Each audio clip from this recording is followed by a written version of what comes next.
RCR, la red que comunica y une al Perú. Y vamos a comenzar el presente programa agradeciéndole la amabilidad que tiene con RCR, Red de Comunicación Regional, al general Roberto Quiabra, ex ministro de Defensa, ex comandante general del Ejército, y como siempre, le agradezco la deferencia con RCR. Tenga usted buenos días, general, muy amable. Don José, buenos días. Carlos, buenos días. Gusto de conversar con ustedes. Un abrazo y un saludo virtual a todos los que están enlazados con nosotros en este momento. ¿Cómo está analizando la situación en el país? Una semana bastante complicada, caótica, por llamarla de alguna forma, ¿no? Se conocen los audios, el gobierno anuncia que va a presentar una demanda competencial para evitar justamente la vacancia presidencial.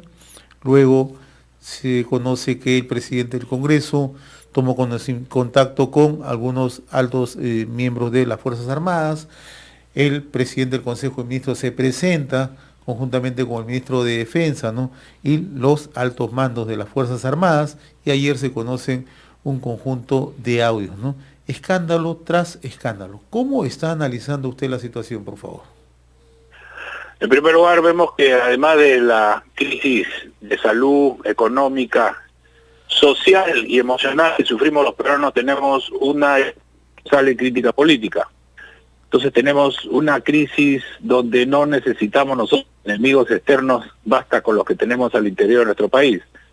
El tema de la Fuerza Armada, yo lo he señalado, la Fuerza Armada no tiene nada que hacer. Y aquí están pendientes dos puntos que no se hizo pues en la reforma del Estado que debió haberse realizado en el año 2000. Los dos temas son qué significa las Fuerzas Armadas subordinadas al poder constitucional, y lo otro que es esta permanente incompetencia moral de un presidente para vacarlo. Entonces lo dejamos abierto y se repite nuevamente la historia. Entonces yo quisiera señalar de que las Fuerzas Armadas están subordinadas constitucionalmente al Estado, son del Estado, al poder constitucional, son del Estado, no son del gobierno de turno, y le deben lealtad, subordinación y respeto al presidente de su condición de jefe supremo de las Fuerzas Armadas cuando se trata de un problema de Estado. Ejemplo, vemos que el presidente declara estado de emergencia para que participen en esta pandemia, pero no para un asunto personal ni para un asunto político. Se complica cuando se conoce públicamente que el presidente del Congreso había intentado conversar con el jefe de comando conjunto y había conversado brevemente con el comandante general de Marina. Ante eso, la respuesta del Ejecutivo, con el Premier que hemos visto todos, es que salgan con los comandantes generales detrás. Yo no estoy a favor de esa salida, pero para mí es una salida obligada. Obligada porque, como ustedes como periodistas también, y creo que todos, si hubiera salido solo el primer ministro y el ministro de Defensa, seguramente que la primera pregunta, y tú me la estarías preguntando ahora, José, sería, oiga, ¿y por qué no salieron los comandantes generales? O sea, que ya los comandantes generales están a favor del presidente del Congreso, están en contra del presidente, y por eso no han salido. Entonces, para romper, para mí, que no estoy de acuerdo, pero para romper cualquier especulación, ya sale con los comandantes generales, y es un acto impropio de una democracia. Está intentando involucrar a las Fuerzas Armadas. Recordemos, en abril del 92 el alto mando y apoyó el autogolpe, se generalizó y se satanizó a todas las Fuerzas Armadas, se persiguió judicialmente a todos, nos descalificaron completamente, y sin embargo hay una hipocresía política porque los mismos que condenaron son los que han aplaudido a rabiar el año pasado cuando el presidente disolvió prácticamente el Congreso y estuvo ahí en el alto mando. Entonces ahora vemos que nuevamente el Congreso lo busca y el gobierno se apoya en ello. No hemos aprendido nada. Y lo otro es que hace muy poco a PPK igualito lo quisieron vacar por permanente incompetencia moral y se salvó. ¿Por qué? Porque apareció Pesqueñi con los Avengers. Porque si no también lo hubieran vacado. Entonces, ¿por qué en estos 3 años no se ha cerrado esa figura y ahora la ministra de Justicia está buscando que recién ahorita el Tribunal Constitucional defina si eso no es? Entonces, yo creo que hay 2 temas puntuales que han debido cerrarse en el año 2000 y que es tiempo que ya se especifique bien. Ahora, general, pero de por medio también está un hecho que en lo cual creo que la discusión ha se ha encaminado a que es necesario que el presidente de la República dé una explicación al país, sin esperar, obviamente, recurrir, ¿no?, al apoyo o la resolución, por ejemplo, del TC, que ayer inusualmente un magistrado del Tribunal Constitucional, como ese es el doctor Eloy Espinosa, sale públicamente y casi a adelantar que el martes o el jueves o esta semana de todas maneras habría una resolución. ¿Así se pueden resolver los temas cuando se trata de las urgencias de un gobierno de turno? Yo creo que no, porque si vemos cuando el Congreso que fue disuelto presentaron una similar demanda, dijeron que hay que tomarse los tiempos y se demora como 3 meses. O sea, lo disolvieron, después de 3 meses lo dijeron y todavía criticaron que por qué se presenta. ¿Cuál es el apuro ahora? Entonces, eso le quita calidad, imparcialidad a un elemento que tiene que interpretar la Constitución. Sale usted con una ministra de Justicia intentando que todos los peruanos escuchemos lo que no dicen los audios. O sea, no escuches lo que dicen los audios. Ahora, el presidente ha perdido una oportunidad. Cuando hizo su mensaje a la nación, en vez de estar echándole la culpa a otros, debió haber pedido disculpas públicas por la cuestión de su amigo Richard Cisneros y por el problema interno con su personal de confianza. Pedía disculpas públicas y lo dejaba para mí sin piso al Congreso. Pero ya está, pues. Ya el Congreso, ya en sus facultades, lo ha citado para el viernes. Él ha salido de sí, yo no me corro, acá estoy. ¿Qué le cuesta ir el viernes? Defenderse con su abogado y aprovechar para pedir disculpas públicas a todos los peruanos, porque por culpa de ese mal manejo administrativo interno, está creando un problema político. Y después, lo que viene es lo que todos sabemos. 87 votos y se va a su casa, y entre el presidente del Congreso, y menos 87 se queda. ¿Para qué cambiar? ¿Para qué alterar algo que ya se hizo con PPK, por ejemplo? Ahora, general, pero hay otro tema que quizás no ha sido destacado suficientemente. En su mensaje a la nación y después en posteriores declaraciones, al siguiente día el presidente de la República ha soltado algo que parece que en medio de esta discusión ahí no se tomó atención. Y dijo que había congresistas de organizaciones políticas que están representados en el Parlamento actual, que se le han acercado a pedirle que posterga las elecciones. Y ayer la ministra de Justicia confirmó esa información, y es más, dijo que le habían planteado que se quedara hasta el 2023. Lo que no ha dicho son quiénes son esos congresistas, ni de qué agrupaciones políticas, ¿no?, provienen.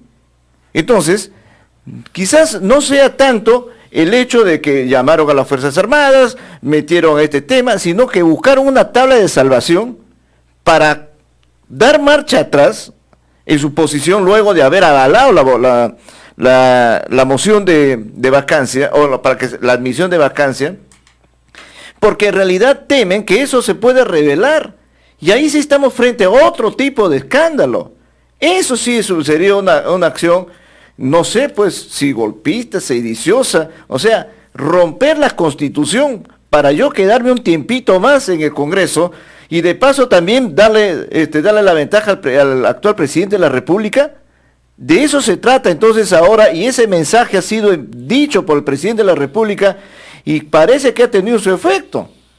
Entonces parece que inmediatamente han reaccionado y dijeron, no podemos hacer eso, nosotros pensábamos que solamente debe venir el presidente a explicar, pero ya no queremos ir a la vacancia, porque si eso se revela, ¿qué organizaciones prácticamente se estarían inhabilitadas en este instante, por el momento, moralmente para participar en un acto electoral que está en curso? Mira, lo que tú señalas, Carlos, que el presidente demuestre su autoridad y su personalidad. El presidente va el viernes y como parte de su defensa señala lo que tú has dicho, que yo también lo he escuchado. Pero no pues dicen, no en el NN. Va y se defiende y dice, pero acá la bancada fulana, la bancada mengana, la bancada con tal, han pedido que nos quedemos. ¿Por qué? Eso es parte de su defensa. Pero si vamos a mantener así en el NN, porque lo que se está viendo, ¿qué cosa es? Lo que se está viendo un presidente que está pidiendo una demanda constitucional, una demanda que no quiero ir, que el Tribunal Constitucional, para no ir. Pero ¿por qué no va a ir si tiene todos los elementos para defenderse? Además, él señala que no ha cometido ningún acto ilícito, eso lo va a ver la justicia. Pero si tú me estás señalando este tema, ¿cómo vas a vacar por autoridad, por incapacidad moral a un presidente cuando los inmorales también están de los que lo quieren vacar? Ahora, los que lo quieren vacar también, en cuestión de formas, ¿cómo se está pidiendo los votos para lograr la moción para vacarlo, cuando en ese mismo momento tiene usted a la comisión que esté investigando, entrevistando a uno de los involucrados? Entonces, hay cuestiones de forma para una decisión de fondo. Otra cosa, la decisión de fondo es, hay algunos que están a favor que se vaya, otros están que se quede. Hay 3 escenarios. El primer escenario es que si se va, lo estamos ayudando, porque está eludiendo todas sus responsabilidades por la mala gestión de la pandemia. Que falte un año, que eso es secundario, hay que ver porque de repente cuando lo saca usted ahora y después va a decir ya estaban bajando los contagios, estamos superando la economía y venía la vacuna, 3 grandes mentiras. Entonces, eso también hay que medirse. Pero lo que hay que hacer es darle continuidad a lo que es hoy día constitucional. Que vaya el viernes y se defienda. Y como te digo, si ese argumento de defensa, es decir, de que vinieron para convencerme que nos quedemos todos hasta el 23, que lo diga. Ahora, general, pero, ¿qué cosa? Y la pregunta del millón que todo el mundo se hace es, ¿por qué tanto alboroto en este caso? ¿Por qué hasta un presidente de la República puede estar instruyendo a sus secretarias, a sus asistentes, a sus colaboradores para tergiversar la verdad? ¿Qué cosas se pueden cubrir? ¿Qué cosas sabe el señor Cisneros, por ejemplo? Que sea de tanta magnitud. ¿Qué cuestión de Estado está ahí en medio de todo casi de una figura casi farandulesca, que es necesario hacer todo este tema y conducir el país a esta crisis en medio de una pandemia, en medio de una recesión económica gravísima? La respuesta la tiene el presidente. El presidente es el que ha generado esto. Escuchaste tú los audios de la secretaria diciendo de que hay que figurar que aparezcan solamente 2 visitas y son 6, y yo no lo he recibido y yo tampoco, y todas han sido con el presidente. Inclusive dicen el único que entra con celular. ¿Y quién es el que autoriza que entre con celular? El presidente. ¿Quién es el que debe aclarar? El presidente. Pero el presidente es el responsable primario de esta crisis política. Y el presidente es el que tiene que tener la autoridad y el liderazgo de salir y afrontar. Pero el presidente no nos puede tener en esto. Y encima, que si el Tribunal Constitucional, como habían dicho, o sesiona mañana o sesiona el jueves y lo soluciona todo, lo único que va a hacer es alargar la crisis. Vamos, un poquito más de responsabilidad, va el viernes y soluciona el problema. Como bien han señalado, ya hay varios líderes de los partidos que han dicho de que no van por la vacancia. Entonces habrá que ver ellos que han analizado tan rápido. Entonces, yo creo que innecesariamente el Perú está en esta situación. Repito, ¿para qué necesitamos nosotros enemigos externos o los internos que nos sabotean? Estamos bien, y esto debe decidirse el viernes. Cerremos el viernes este tema, que afronte cada uno su responsabilidad, que vaya el presidente y que voten los congresistas. Ahora, en general, el otro escenario es que no proceda la vacancia presidencial. El presidente va a tener que asumir sus responsabilidades y, como dicen los estadounidenses, vamos a ingresar a la etapa del gobernante patorrengo, ¿no? Un gobernante que en realidad no tiene capacidad justamente para aglutinar, ni mucho menos para liderar la situación que estamos viviendo, ¿no?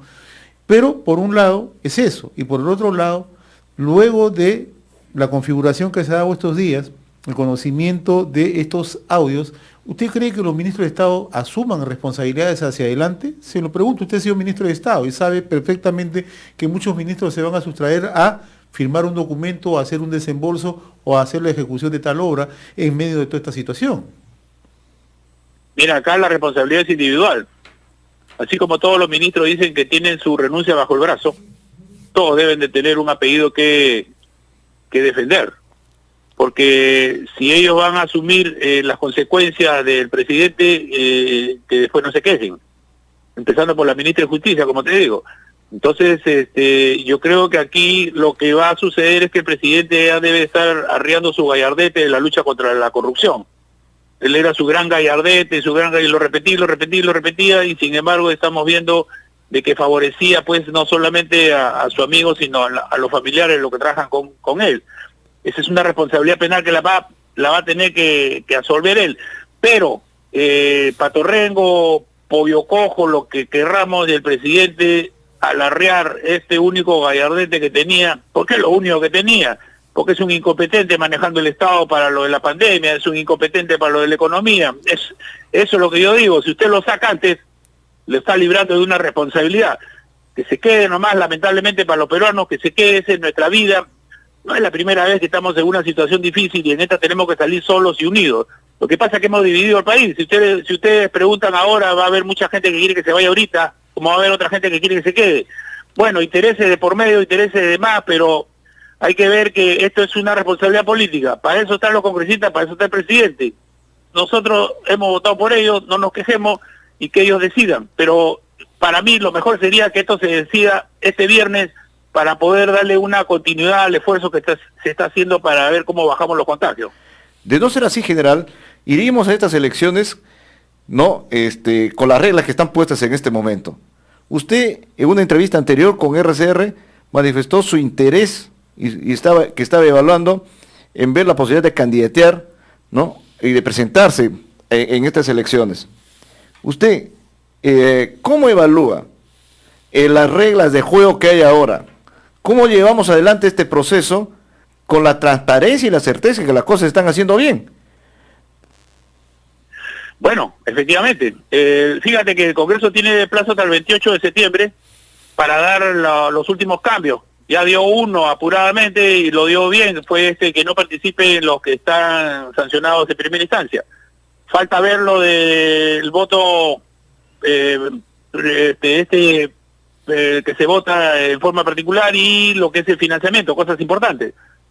Pero tienes hasta el 28 y todo lo que deseamos participar tenemos hasta el 30 para ver si nos afiliamos a un partido. No es fácil.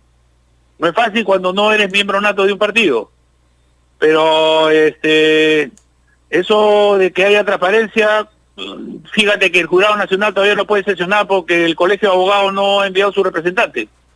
Entonces tenemos nosotros una situación muy difícil en nuestro país, donde en plena pandemia estamos nosotros con esta cuestión de orden político y ahora electoral, que ojalá se pueda llevar bien a cabo. Entonces, es difícil, es una situación difícil, vamos a ver cómo la afrontamos. El Perú lo que necesita es unidad.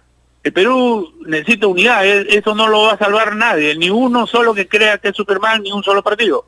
Pero no se ve esa voluntad de unidad, se ve una voluntad de ver cómo le saco la vuelta a la situación para ver si tengo más beneficios que otros.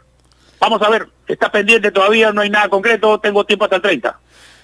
Pero ya más o menos se vislumbra la decisión suya, general. Hasta el 30, porque lamentablemente no hay nada concreto, no sé, es muy difícil, es muy difícil, y para hacer uno más, después me vas a estar criticando y me vas a comenzar a decir de todo. Entonces, preferible, es una decisión difícil. Aunque tenemos gente nosotros a nivel nacional, pero cometimos el error de no tener una agrupación de nosotros. Es bien difícil. Y yo creo que nos faltó tiempo, nos cortó la pandemia y es una necesidad. Pero la situación es difícil, es donde debemos de repente estar presentes, aunque ahora mucho más difícil de lo que estaba hace 3 meses. Ahora, pero ahí hay un tema adicional. ¿Quién va a cautelar que esas reglas de juego se lleven adelante con la transparencia adecuada? Es normalmente el gobierno de turno quien garantiza esto, ¿no? Con todas las instituciones que están, obviamente, conforman la estructura del Estado. Podemos ahora, en este caso, decir que el que va a cautelar, el que va a vigilar, el que va a llevar adelante este proceso, ¿no? El gobierno central, en todo caso, está en capacidad, en este caso, para garantizar eso que tanto reclamamos los peruanos, que desarrollemos un proceso transparente, un proceso abierto, un proceso con todas las reglas de fiscalización y que no podrían haber después algunas situaciones y nuevas situaciones críticas. Mira, en una situación diferente, porque todos los escenarios son diferentes. La elección anterior sacaron de carrera a dos candidatos que tenían bastantes opciones. En esta situación mucho más difícil, lo que debemos evitar es generar una desconfianza en todas las instituciones. ¿Qué nos queda a los peruanos? Confiar, por lo menos confiar en el Jurado Nacional de Elecciones y en la OPE y la RNE, que son los que tienen que manejar, digamos, técnicamente este proceso, porque si no, le estamos haciendo el juego a aquellos que generan el desánimo y a aquellos que quieren de que todo el mundo desconfíe, y seguramente ellos son los que se van a presentar más rapidito para obtener la ventaja. Ojalá que las instituciones que tengan que ver con el proceso electoral asuman una responsabilidad, estén viendo la situación en que nos encontramos y demuestren ellos que tienen esa imparcialidad y esa calificación para realizar una elección en un momento difícil.